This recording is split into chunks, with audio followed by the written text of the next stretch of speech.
இந்திய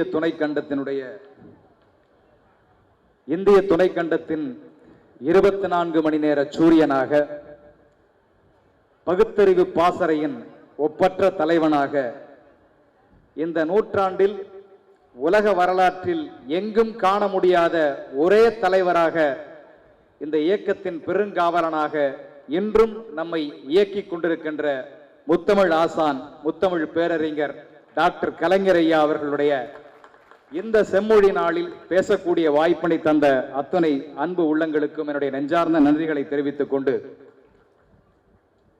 இந்த மேடையில்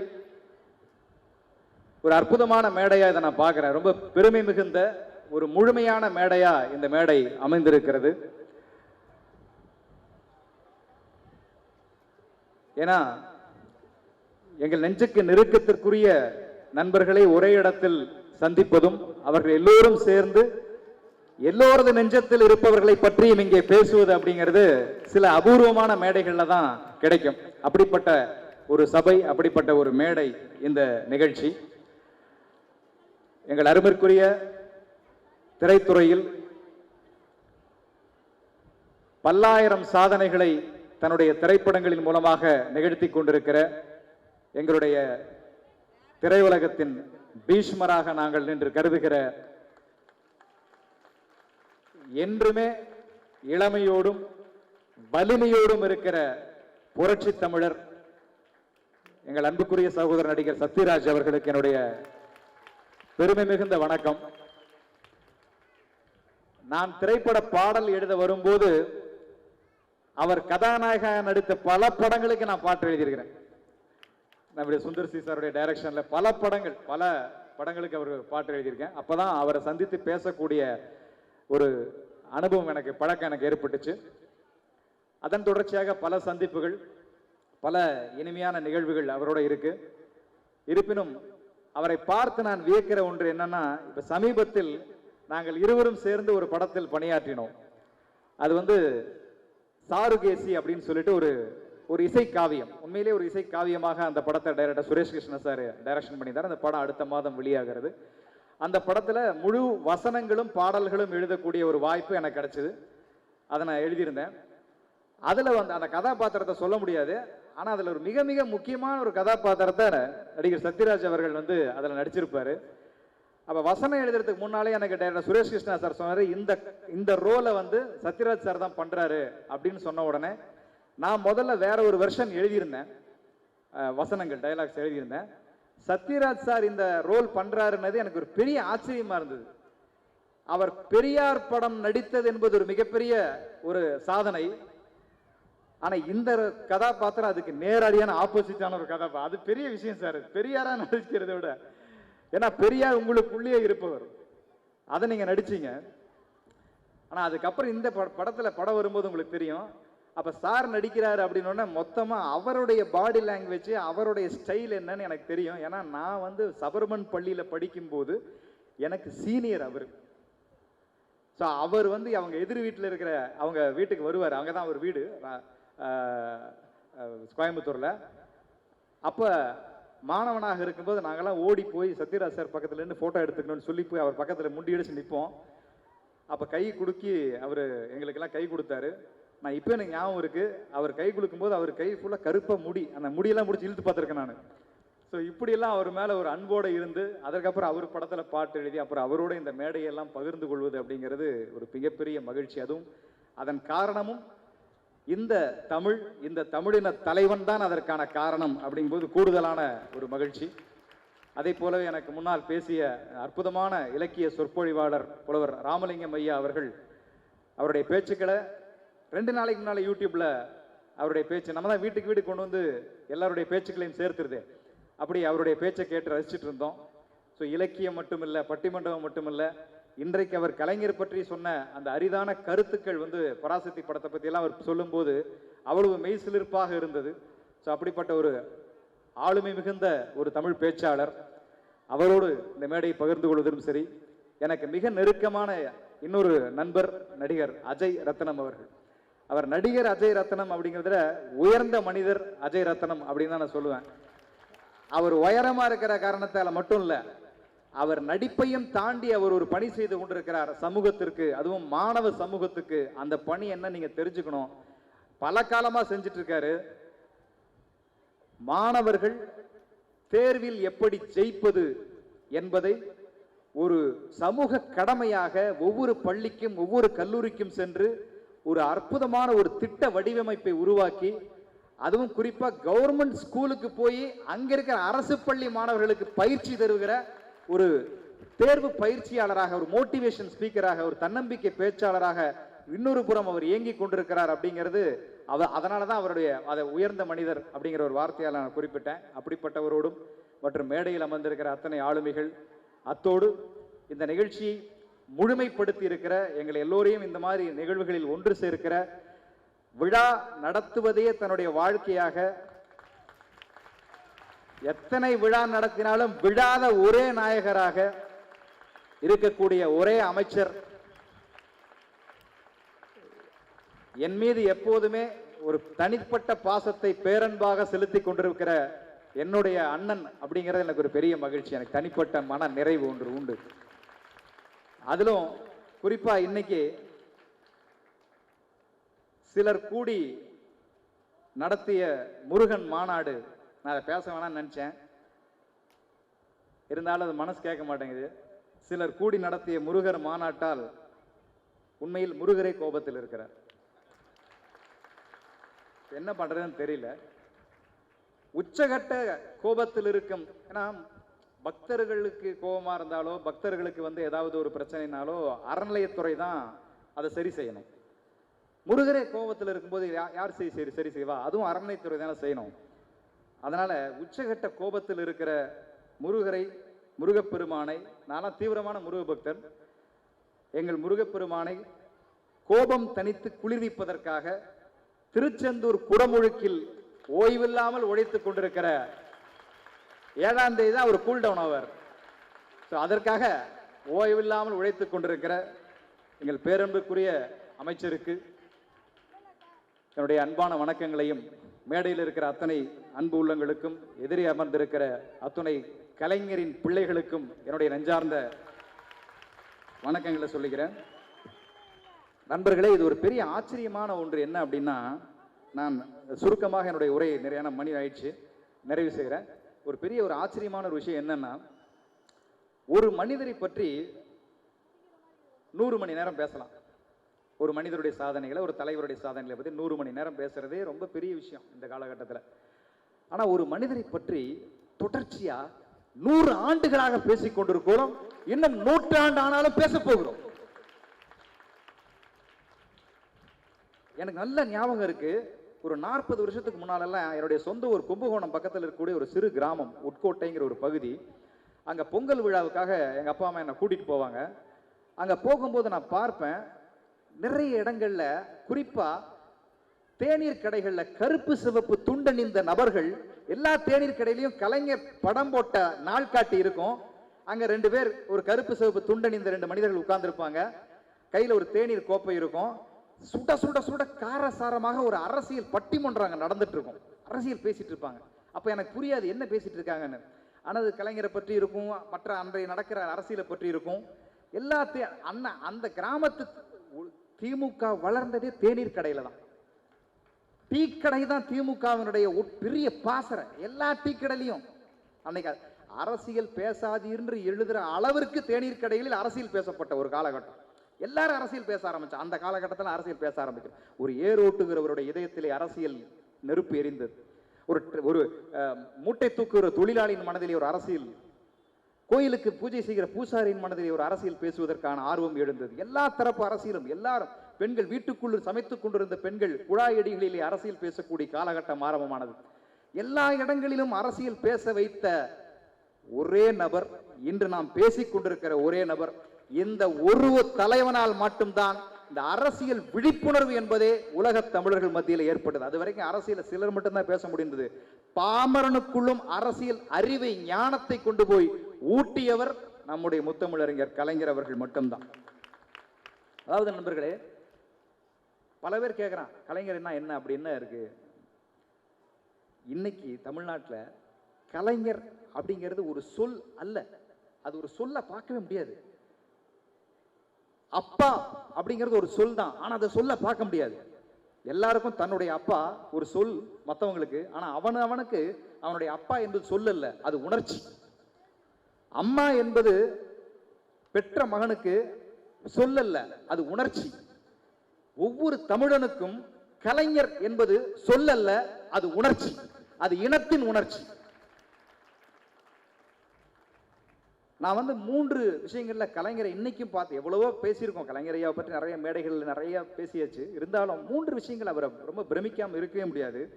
ஒண்ணு, அது வரைக்கும் தமிழ் மொழி எவ்வளவு பேர் வளர்த்திருக்காங்க. பல இலக்கிய காலங்கள் இருந்து நிறைய பண்டைய காலங்கள் தமிழ் மொழி வளர்த்து எவ்வளவு பேர் வளர்த்திருக்காங்க. தமிழ் மொழி என்றால் அது தனித்துவமான மொழி என்பதாக மாத்திரம்தான் தமிழ்நாட்டில் அது அடையாளப்படுத்தப்பட்டு வந்தது. அது அறிஞர் அண்ணா, பெரியார், கலைஞருக்கு பிறகுதான் தமிழ் மொழி என்றால் அது தன்மானத்தோடு தொடர்புடைய ஒரு மொழி அப்படிங்கிற ஒரு பதாகை என்பது எழுப்பப்பட்டது. அது கலைஞருடைய அந்த தமிழ் மூலமா தான் நமக்கு கிடைச்ச ஒரு பெரிய பெருமை. அதே மாதிரி தன்னுடைய 6வது வயசுல போராட ஆரம்பிச்ச ஒரு மனுஷன் 6 வயசு இருக்கும்போது ஒரு கோயில்ல ஒரு கோயில் பிரசங்கம் நடக்குது. அங்க ஒரு பெரியவர் சொற்பொழிவாற்றி கொண்டிருக்கிறார். அவர் சொல்றாரு, உயிர்கள் கொல்லாமை பற்றி பேசிக் கொண்டிருக்கிறார். உயிர்களை கொன்று உண்ணக்கூடாது, பாவங்களிலெல்லாம் பெரும் பாவம், அப்படி பண்ணுனா நமக்கு நரகம் தான் கிடைக்கும் அப்படிங்கிற மாதிரி உயிர்களை கொல்லாமை பற்றி பேசிக் கொண்டிருக்கிறார். அப்போது எதிரே அமர்ந்த கூட்டத்தில் இருக்கிற ஒரு 6 வயசு பையன், அந்த 6 வயசுல என்ன புரிஞ்சிருக்கும், அவர் எந்திரிச்சுக்கிறாரு. அந்த பையன் கேட்கிறான், ஐயா உயிர்களை எல்லாம் கொல்றா தவறுன்னு சொல்றீங்க, ஆனா இன்னைக்கு அறிவியல் கண்டுபிடிப்புல மரம் செடி கொடிகளுக்கும் உயிர் இருக்குன்னு சொல்றோம். அப்ப அந்த மரம் செடி கொடிகள்ல இருக்கிற காய்கனிகளை நம்ம எடுத்து சாப்பிட்றோமே, அது உயிர் கொலை இல்லையா அப்படின்னு கேட்கிறான் அந்த பையன். 6 வயசுல ஏற்பட்ட பகுத்தறிவு வெளிச்சம். பேசிக்கொண்டிருக்கிற அந்த ஆன்மீக பேச்சாளருக்கு ஒரு அதிர்ச்சி, என்னடா நம்மளே கேள்வி கேட்கிறானே அப்படின்ட்டு அவனை மடக்கிறதுக்காக, தம்பி நீ கேட்கிற கேள்வியில் நியாயம் இருந்தாலும் மரத்தினுடைய வேர் பகுதியில தான்ப்பா உயிர் இருக்கும், நாம பறித்து சாப்பிட்றதுடைய காய்களையும் கனிகளையும் தான், அதனால அதுக்கு உயிர் போகாது அப்படிங்கிறாரு. இந்த பையன் அதோட உட்காரல. திருப்பி இந்த பையன் கேட்கிறான், ஐயா கீரை முள்ளங்கி போன்ற உணவை சாப்பிடுறோமே, அது வேர் பகுதியவே பிடுங்கிதானே சாப்பிடுகிறோம், அப்படின்னா அது உயிரை பிடுங்குவதால் தானே அர்த்தம் அப்படின்றான். சொற்பொழிவுகிற பதில் சொல்ல முடியல. தம்பி உட்கார, நான் அப்புறமா உன விளக்கம் சொல்றேன் ஆண்மொழிக்கு பேச்ச ஆரம்பிச்சிடுறாரு. 6 வயதில் கேள்வி கேட்க ஆரம்பித்த, நியாயத்திற்கு தன்னுடைய பகுத்தறிவிற்கு விளக்கம் கேட்க ஆரம்பித்த அந்த இதயம் கடைசி துடிப்பு அடங்கிய பிறகும் போராடி அந்த இடத்தை பெற்றது அப்படிங்கிறத அந்த தலைவனுக்கு உண்டான தனித்துவமான வரலாறா நான் பார்க்கிறேன். ஸோ நிறைய விஷயங்களை கலைஞரை அவர்களை பற்றி விஷயங்களை இந்த மேடையில் பேசணும்னு ஆசைப்பட்டாலும் நிறைய பேர் கலைஞரை எதிர்த்து பேசுபவர்கள் இன்றைக்கு அறிந்து கொள்வதில்லை. மேடையில் அது வரைக்கும் தமிழ் பேசப்பட்டு தான் வந்தது. கலைஞர் என்னைக்கு பேச ஆரம்பிச்சாதோ அதுக்கப்புறம் தான் மேடை முழக்கம் அப்படிங்கிற வார்த்தையே ஆரம்பமானது. நீங்க கலைஞர் பேசுறது ஏதாவது யூடியூப்ல சின்ன வயசுல ஒரு பேசுகிறத எடுத்து கேட்டு பாருங்க. அவருக்கே உண்டான அந்த சுருளான கூந்தல், அந்த காலகட்டத்தில் ஒரு சின்ன அழகான கத்திரிக்கோளால் அறுக்கப்பட்ட இந்த மெலிதான ஒரு மீசை, வேட்டியை விட நீளமான ஒரு துண்டு, அதை அப்படி எடுத்து கையில சுழற்றி கொண்டு அந்த மேடையில் நின்று அவர் பேசுவார் பாருங்க. அது யூடியூப்ல ஏதாவது வீடியோஸ் இருந்தால் போட்டு பாருங்க. அப்பதான் தெரியும் மேடை முழக்கம் என்ன அப்படிங்கிறது. அந்த தமிழ் மணக்கும் அதுல. அப்படிப்பட்ட ஒரு பேச்சை நமக்கெல்லாம் அறிமுகப்படுத்திய ஒரு முதல் பேச்சாளர், மேடை தமிழை மேடை முழக்கமாக மாற்றிய ஒரு பெருந்தகை. இன்னைக்கு கூட கலைஞர் அவர்களுக்கு நினைவு சின்னமாக பேனா அமைக்கணும் அப்படிங்கும்போது கடுமையான எதிர்ப்புகள் பல பேர் தெரிவிக்கிறோமா. அங்கே பெரிய இதுக்காக இதுக்கு 100 கோடி ரூபாய் செலவு அப்படிங்கிறதெல்லாம். என்னை பொறுத்த வரைக்கும் நான் என்ன கருதுறேன் அப்படின்னா, அதுக்கு ஒரே ஒரு பதில். இதுவரைக்கும் தமிழ்நாட்டை எத்தனையோ சின்னங்கள் ஆட்சி செய்திருக்கின்றன.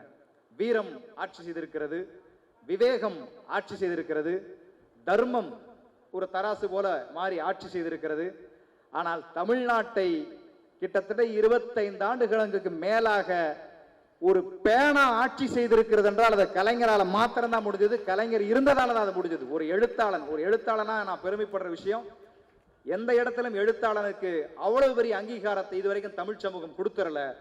முதல் முறையாக கலைஞர் தான் ஒரு எழுத்தாளனாக, ஏன்னா கலைஞர் முதல்ல எழுத்தாளனா தன்னுடைய பணியை ஆரம்பிக்கிறார். 12 வயசுல மாணவநேசன்கிற பத்திரிகை எழுத்தாளனா தான் தன்னுடைய அரசியல் பயணத்தை ஆரம்பிக்கிறார். எல்லா இடத்துலையும் அவர் தன்னுடைய எழுத்தாளனா தான் அவர் வந்து ஒவ்வொரு இடத்தையும் தன்னுடைய முத்திரைகளை பதித்துக் கொண்டே வருகிறார்.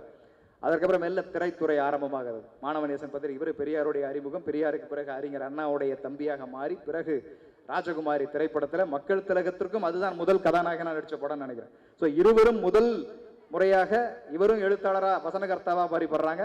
நான் சமீபத்தில் அந்த விஷயத்தை படிச்சு ரொம்ப ஆச்சரியப்பட்டேன். ஃபர்ஸ்ட் படம் ராஜகுமாரி, அந்த டயலாக்ஸ் வசனம் எழுதி இது பெரிய ஹிட் ஆயிருக்கு.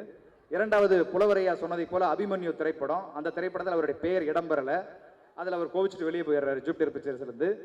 அதற்கப்புறம் மூன்றாவது படம், நான்காவது படம் பராசக்தி வருது. பராசக்தியினுடைய வசனம் பட்டி தொட்டி எங்கும் பரபரப்பு பரபரப்பு பரபரப்பு. இன்றைக்கும் தமிழ் சினிமாவுடைய தலைநிமிர செய்த வசனங்களில் பராசக்தி தான் முதல் வசனமாக மாறியது. அப்படி பராசக்தியினுடைய அந்த வீச்சு, அந்த தமிழினுடைய எழுச்சி, இப்படி ஒவ்வொரு காலகட்டமா அவர் வந்துகிட்டே இருக்காரு. பராசக்திக்கு பிறகு மனோகர, அது வரைக்கும் நேம் கார்டு, அதாவது கிரெடிட்ஸ் போடுவாங்க இல்லையா, இவர் யாரு வசனம் எழுதுறாங்க. ஃபர்ஸ்ட் இப்போ எப்பவுமே முதல்ல கம்பெனி பேர் தான் வரும், அதுக்கப்புறம் நடிகர்கள் பேர் வரும், அதுக்கப்புறம் 4-5-10 பேர்களுக்கு அப்புறம் கேமராமேன் பேர், அதுக்கப்புறம் ஒவ்வொருத்தர் பேரா வரும். இப்படிதான் மு கருணாநிதி பெயர் வந்து கொண்டிருந்தது. 5வது படம் மனோகர படத்துல முதல்ல கம்பெனி பேர் சார், 2வது கலைஞர் மு கருணாநிதி கதை வசனத்தில் என்கிற இடத்திற்கு கலைஞருடைய தமிழ் அவரை உயர்த்தி பிடித்தது. அப்படிப்பட்ட ஒரு அற்புதமான தமிழ். ஏன்னா தமிழுக்குன்னே தனித்துவமான பெருமைகள் இருக்கு. அதை மட்டும் சொல்லி நிறைவு செய்யறேன். தமிழுக்குன்னே ஒரு பெரிய சிறப்புகள், கண்ணுக்கு தெரியாத பல சிறப்புகள் ஒளிஞ்சிருக்கும். சமீபத்தில் ஒருத்தரோட பேசிட்டு இருந்தேன். அவர் அந்த அற்புதமான ஒரு தகவலை சொன்னார். நம்ம நிறைய கல்யாண பத்திரிகைகளை கவனிக்கிறதுல தம்பி, தமிழ் பத்திரிகையில் இருக்கிற ஒரு வார்த்தையால் அவனுடைய குடும்ப நிலையவே அவன் வந்து பத்திரிகையில வெளிப்படுத்துவான். நான் இதுவரைக்கும் பல கல்யாண பத்திரிகைகள் படிச்சிருக்கேன், நான் அந்த கண்ணோட்டத்தில் பார்த்ததே இல்லை. அவர் சொன்னார், அந்த சகோதரர், ஒரு கல்யாண பத்திரிகையில் ஒரு கல்யாண வீட்டில் பண்றோம்னா சில கல்யாண பத்திரிகை இருக்கும் ரொம்ப வடமொழியில் போகும், ஜேஷ்ட குமாரன் ஜேஷ்ட குமாரத்தின். இந்த ஜேஷ்டங்கிறதுக்குலாம் என்ன அர்த்தம்னு எனக்கு இன்னும் புரியல. ஆனா சில பேர் தமிழ்லயே பத்திரிகைகள் அடிப்பாங்க. அதுல திருவளர் செல்வன் அப்படின்னு போடுவாங்க, பாத்திருக்கீங்களா? அவங்க வீட்டு கல்யாண பத்திரிகைலாம் போட்டிருப்பீங்க. திருவளர் செல்வன் அப்படின்னு அடிச்சோம்னா எங்க வீட்டில் இன்னும் அடுத்தது கல்யாணம் இருக்குன்னு அர்த்தம். வளர்ச்செல்வன்னா வளர்ச்சி, அடுத்த கல்யாணம் இருக்குன்னு அர்த்தம். திருநிறை செல்வி அப்படின்னு அந்த கல்யாண பத்திரிகை அடிச்சோம்னா எங்க வீட்டு திருமணம் இனிமே கிடையாது, இதோட இது கடைசி பையன் கடைசி பொண்ணு, அதனால செய்ய வேண்டிய மொய்யெல்லாம் இப்பயே சேர்த்து செஞ்சிரு அப்படிங்கிறதுக்கான ஒரு ஊடகமான அர்த்தம் அது. திருநிறை செல்வி. ஏக புத்திரன், நீ 2வது கல்யாணத்துக்குலாம் வந்து செய்யணும்னு நினைக்காதப்பா, எங்களுக்கு இருக்கிற ஒரே பையன், ஏக புத்திரி, ஒரே பொண்ணு தான், அதனால இவ்வளவுதான் எங்க வீட்டுடைய ஒரே கல்யாணம் இதுதான். ஒரு பத்திரிகையில் ஒரு வார்த்தையின் மூலமாக அந்த குடும்பத்தினுடைய ஒட்டுமொத்த பாரம்பரியத்தையே சொல்லக்கூடிய அளவிற்கு ஒரு அழகு இந்த ஒரே ஒரு மொழிக்கு மாத்திரம்தான் உண்டான ஒரு அழகு. அதனாலதான் எழுதி வச்சான், நயாகரா அருவியினுடைய வாசல்ல எழுதி வச்சிருக்கான் நண்பர்களே, யாதும் ஊரே யாவரும் கேளீர். தமிழ் எழுதி வச்சிருக்கான், நயாகரா உலக அதிசயத்தினோட நயாகரா வாசல் எழுதி வச்சிருக்கான். அப்படிப்பட்ட மொழிய ரொம்ப லாபகமாக, ரொம்ப அழகாக, இயல்பாக, வலிமையாக மாற்றிய ஒரு திரைத்துறையில இதுவரைக்கும் புலவரியா பேசும்போது சொன்னாங்க, திரைப்படத்தினுடைய வசனங்கள் எப்பவுமே ரொம்ப சமஸ்கிருதம் சார்ந்து, நாதா சந்திர பிம்பமே உங்கள் மீது பிரேமை கொண்டேன், இப்படிதான் நிறைய வசனங்கள் இருந்தது. இதெல்லாம் உடச்சு எரிஞ்சிட்டு தூய தமிழ்ல, அதுவும் வீர தமிழ்ல, பராசக்தியில் ஆரம்பிச்சு மனோகராவிலிருந்து ஒவ்வொரு வசனங்களும் சொல்ல சொல்ல சொல்ல, நாங்கெல்லாம் சின்ன வயசுல இருந்து கல்லூரி மாணவர்களாக படிக்கும் போதுல இருந்து பள்ளி பாடங்கள்ல இருந்து வசனங்களை பேசி தமிழ் மார்க்ல 100 மார்க் எடுத்திருக்கோம். தமிழ் படிச்சு மார்க் வாங்கினது கிடையாது, கலைஞர் வசனத்தை பேசுறதால தமிழ் ஆசிரியர் எங்களுக்கு 100 மதிப்பெண் போட்டிருக்காரு. அப்படி ஒவ்வொரு மாணவனுடைய நெஞ்சுக்குள்ளும் புகுந்து அண்ணிலிருந்து தமிழை வளர்த்து வளர்த்து வளர்த்து இன்றைக்கு என்னையெல்லாம் ஒரு வெறும் புத்தக கவிஞனாக இருந்த என்னை வித்தக கவிஞனாக்கியது என்னுடைய தலைவர் தான். அப்படிப்பட்ட ஒரு மகத்தான, ஒரு மானம் மிகுந்த, இனத்தின் அடையாளமான தலைவனுக்கு இந்த பெருமை மிகுந்த விழாவில் பங்கேற்று அவரை பற்றி பேசக்கூடிய, சில வார்த்தை பேசக்கூடிய அந்த வாய்ப்பு கிடைத்ததற்கு ரொம்ப மகிழ்ச்சி அடைகிறேன். ஏன்னா அடுத்தது மிக முக்கியமாக நான் எல்லோரும் எதிர்பார்த்து கொண்டிருக்கிற, அவர் பேசினாலே இப்போ ஒரு வைரல் டாபிக் கிடைக்குது, அது அந்த அளவிற்கு வந்து இன்னைக்கு எங்களுடைய அன்பு சகோதரருடைய அந்த, ஏன்னா நான் அவரை பார்த்து பெருமைப்படுற விஷயம், இவ்வளவு கால கலைத்துறை பயணத்துல எந்த இடத்திலுமே தன்னுடைய பகுத்தறிவு கொள்கையிலிருந்து மாறாமல் பயணிக்கிற ஒரே நடிகர் நம்முடைய நடிகர், புரட்சி தமிழர் நடிகர் சத்யராஜ் அவர்கள் தான். அவருடைய பேச்சிற்கு இடமளித்து நேரம் அளித்து நான் கொண்டு வந்த குறிப்புகளை அடுத்த மேடையில் சொல்வதாக உறுதியும் தந்து, இந்த அளவில் என்னுடைய அன்பான நண்பர்கள் அனைவருக்கும் என்னுடைய நன்றிகளையும் வணக்கங்களையும் தெரிவித்து அடுத்த என்னுடைய சகோதரர் பேச்சுக்கு இடமளித்து விடைபெறுகிறேன். நன்றி, நன்றி, வணக்கம்.